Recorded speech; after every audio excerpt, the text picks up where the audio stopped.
Hey, Desiree here with Soul Path Astrology on this week's Oracle card readings. Welcome to video number 2. If this was your selection, this is what you got. As always, though, before I reveal it, I do ask if you find value in these, please like them, love them, share them. There's a link to my calendar if you want to book a reading, and there's a link to my PayPal if you want to leave me a little tip and buy me a coffee. Okay, without further ado, boom, card number 2. We've got the Five of Swords upright. So you can see in the image here, we've got this sort of smug looking dude. He's got a few swords here, picking up another one. And then these two fellows looking dejected and bummed out. So the Five of Swords is about conflict, and it's about choosing our battles.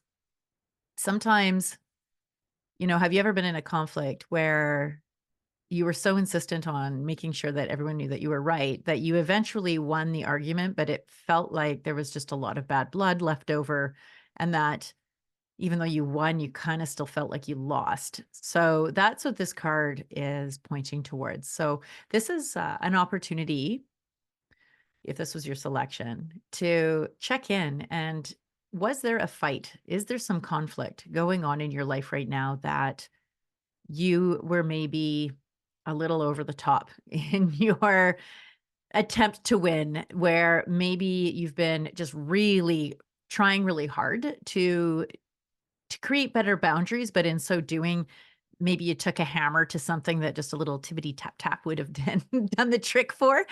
So this is not about feeling blame and shame and guilt and all of this stuff, but it's just about like, okay, I'm sorry. I overreacted in that case. I wish to ask you for your forgiveness and just leave it at that, and be mindful of, some battles are worth losing some friends over, right? But other ones aren't, and this is just an opportunity to check in with yourself and see next time there's a conflict, can you step back a little bit and gain some perspective before responding so that you can come from that balanced place where it isn't this sort of lose-lose situation that happens when we get into conflicts that maybe aren't worth getting into.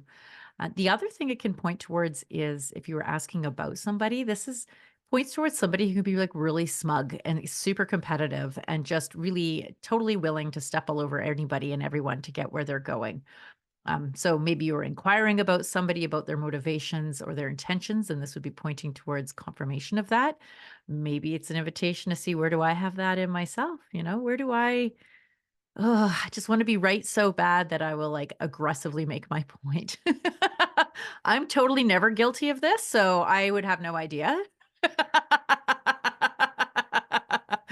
Anyway, the Five of Swords is asking you to check in with your conflict management skills, perhaps improve on them a little bit and see if there's somewhere that maybe you owe someone an apology. So love you. Hope that landed. As always, enjoy the rest of your week. Enjoy this new moon that's happening tonight. This is the perfect time to set intentions. Maybe you need to set an intention is about learning more subtlety with your boundary keeping. Who knows? Anyways, write it down and then bury it in the soil for real, like actually bury it. So there's something very powerful about the energetic experience of writing down our intentions and physically digging in the soil and planting them. It's a magic that just seems to work. So yeah, I hope that landed, you guys. Love you. Enjoy the rest of your week and we'll chat soon. Bye for now.